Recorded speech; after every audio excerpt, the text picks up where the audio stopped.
여러분 혹시 이런 생각 해보셨나요? 나중에 나이 들면 요양원이나 들어가야지 뭐.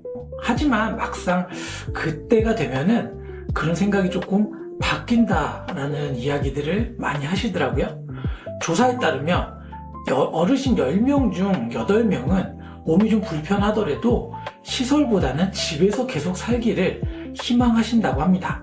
시설에 들어가는 대신에 집에서 간병 서비스라든지 어떤 돌봄 서비스 같은 것들을 이용하는 걸 우리는 재가 서비스라고 이야기를 하는데요. 이런 재가 서비스를 이용할 때 보험금을 주는 보험이 있죠. 그것이 바로 재가보험입니다. 오늘은 이 영상 하나로 재가보험에 대해 핵심적인 내용들을 짚어드리도록 할 테니까요.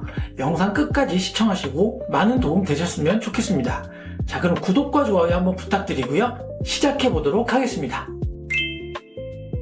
자, 이 재가보험을 이해하려면 먼저 국가장기요양등급에 대한 개념을 좀 아셔야 되는데요. 국가장기요양등급이란 65세 이상이거나 노인성 질환이 있을 때 몸 상태에 따라서 인지지원 등급부터 5등급까지 등급을 받게 됩니다. 등급이 그러니까 총 6단계인 거죠. 인지지원 등급, 5등급, 4등급, 3등급, 2등급, 1등급 이런 식으로 등급을 판정을 받게 되는데요. 이런 판정을 받았을 때 우리가 재가 서비스를 국가의 지원을 받아서 이용을 할 수가 있습니다. 자, 이 등급을 받은 분들께서 이제 집에 머물면서 방문 요양, 방문 목욕, 방문 간호, 아니면 이제 집에 있지 않고 주야간 보호센터 같은 이런 곳을 이용하면서 서비스를 받았을 때 나라에서 지원하는 금액 이외에 본인 부담금이 발생을 해요. 자, 어떤 재가 서비스를 이용하느냐에 따라서 본인 부담 금액이 좀 달라지긴 하겠지만 중요한 건 이 본인 부담금은 발생한다라는 얘기예요. 자, 이 본인 부담금에 대한 부담을 줄이기 위해서 나온 보험이 바로 재가보험이라고 하는 것입니다. 사실상 본인 부담금보다 지급되는 보험금이 높은 것이 현재의 실정이거든요. 그렇기 때문에 노령의 은퇴 자금으로도 충분히 활용이 가능한 그런 역할을 하는 보험이다 라고 이야기를 할 수도 있을 것 같습니다. 사실상 내 집에서 편하게 케어를 받으면서 생활비를 보험사가 매달 지급해주는 그러한 효과가 있다 이렇게 볼 수도 있는 거죠. 시설에 가면 되지 않느냐 이런 이야기들을 좀 많이 하시는데요.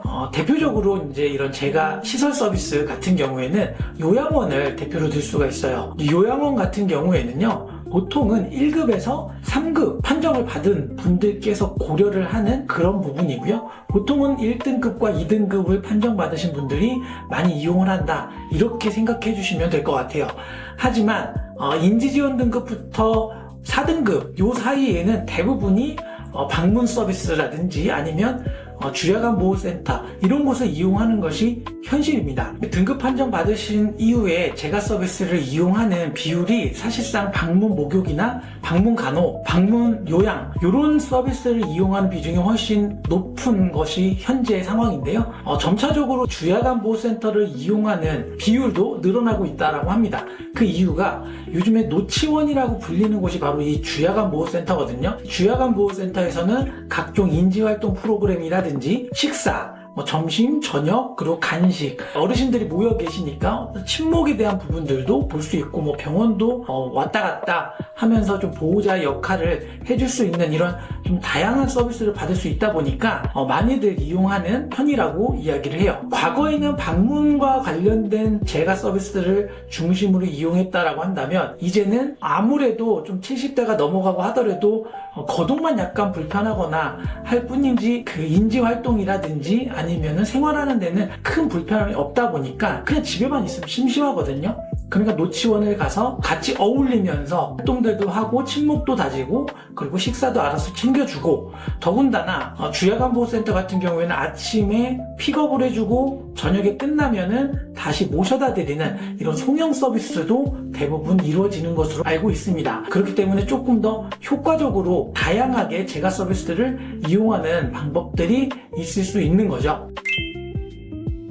제가보험의 장점을 크게 보면은 세 가지로 요약해 볼 수가 있을 것 같은데요. 집에서 편하게 케어를 받거나 센터를 통한 인지활동을 하면서 보험사에서 주는 생활비를 꼬박꼬박 받는다라는 거죠. 그럼 언제까지 주느냐? 보장 만기까지 주게 됩니다. 등급 판정을 한번 받게 되면은요, 예를 들어서 인지지원 등급을 받았다라고 했다가 4등급, 5등급으로 가는 그런 확률들은 높지만 등급 판정을 받았다가 탈락하는 경우는 아직은 그렇게 많지 않다라고 이야기를 합니다.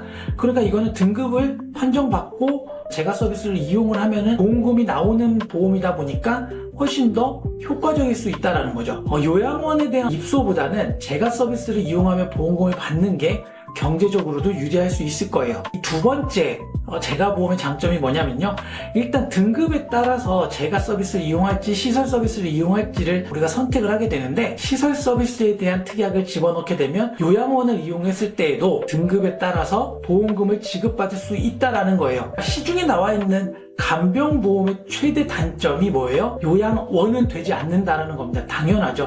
간병보험은 병원급만 되는 거예요. 하지만 이런 제가 서비스는 요양보호사를 이용하든지 아니면 센터를 이용하든지 아니면 요양원에 대한 시설을 이용하든지 이랬을 때 보험금을 지급받는 보험이다라는 겁니다. 그래서 간병보험의 보완책의 역할을 충분히 할 수 있다라는 게 두 번째 장점일 것 같고요. 자, 세 번째는 일시금을 한 번 받고 끝나는 게 아니라 매월 이 서비스를 이용할 때마다 매월 지급받는다라는 거예요. 그러다 보니까 한 30만원, 50만원 이렇게 가입을 하는 연금보다는 보험료는 저렴하면서, 물론 이제 받는 조건이 좀 해당되어야 받을 수 있겠지만 인지지원 등급부터 1등급 어떤 등급을 받느냐에 따라서 달라지긴 하겠으나 내가 지불한 보험료보다는 훨씬 많은 금액을 보험금으로 받을 수 있다 보니까 50대가 넘었는데 75세 이후에 대한 은퇴 기본급 부분들이 우리는 부족한 것 같다 라고 했을 경우에 연금의 대체제 역할을 충분히 고려해 볼 수 있지 않느냐라고 이야기해 볼 수 있을 것 같습니다. 그럼 이런 제가보험 그냥 무턱대고 가입하면 될까요? 아니겠죠? 제가보험을 가입하는 데 있어서 우리가 꼭 체크해야 되는 부분들이 4가지 정도 있습니다. 첫 번째는 보장 금액이에요. 등급별로 보장 금액이 차등이 있는 경우가 대부분입니다. 당연히 인지지원 등급일 때가 보장이 가장 적겠죠. 보험사별로 이 보장 금액이 다릅니다. 그렇기 때문에 나한테 가장 적합하고 좀 유리한 보장 금액을 주는 곳이 어디인지를 반드시 체크를 해보셔야 될 것 같아요. 자, 두 번째는 보장을 몇 세까지 해주느냐예요. 90세인 보험사도 있고 100세도 있고 종신도 있습니다. 이 100세와 종신이 같은 거 아니야 라고 착각을 하시는 분들이 계시는데요, 100세는 말 그대로 100세고요 종신은 사망할 때까지를 의미합니다. 자, 그래서 이 두 가지는 보장 내용이 전혀 다른 그런 부분들이니까요, 언제까지 보장을 해주는가를 체크하시는 게 중요할 것 같아요. 세 번째는 면책기간이에요. 이 면책기간이라고 하면 우리가 흔히 암보험하면 90일 이후부터 보상이 되죠. 이런 제가보험들도 가입 이후 면책기간이 있습니다. 90일, 180일, 1년 이런 조건들이 붙어 있으니까요, 내가 가입한 제가보험은 아니면 내가 현재 관심 있게 보는 보험사의 제가보험은 면책기간이 어떻게 되는지도 확인해 볼 필요가 있을 것 같아요. 자, 마지막 네 번째는 제가보험과 복합제가는 다르다라는 거예요. 제가보험이 사실상 여러 제가 서비스들 중에 하나만 이용하면 보험금을 받을 수 있다 보니까 금액이 좀 비쌉니다. 하지만 복합제가는 이러한 제가 서비스들 중에서 가장 손해율이 높은 복지 용구를 제외를 했고요. 방문요양, 방문간호, 방문목욕, 주야간보호, 대표적으로 이 4가지 중에서 동시에 2가지를 이용을 하면 보험금을 지급받는 거예요. 방문요양을 이용하고 주간보호센터를 이용했다, 이렇게 2가지를 이용을 하게 됐을 경우에 보험금을 지급받는 것을 복합제가보험이라고 합니다. 이게 특약이 조금 다른 거죠. 제가 서비스 특약보다는 복합제가 서비스 특약이 보험료가 조금 더 저렴한 것은 사실입니다. 보험사마다 다르겠지만 보통 50%에서 70% 수준까지도 나올 수 있으니까요, 제가 특약과 복합제가 특약 이 영역들을 좀 잘 살펴보고 나한테 좀 맞는, 우리 가정 상황에 맞는 것들로 선택을 하시는 게 중요할 것 같습니다. 또 하나 마지막 팁을 드리자면 제가보험도 납입 면제가 있습니다. 이 납입 면제의 조건이 어떤 보험사는 3등급부터인 경우가 있고요. 어떤 보험사는 5등급부터인 경우들도 있어요. 납입 면제 특약을 활용해 보면은 경제적으로 부담을 덜면서 이런 제가 서비스를 이용할 수 있는 방법이 될 수 있습니다.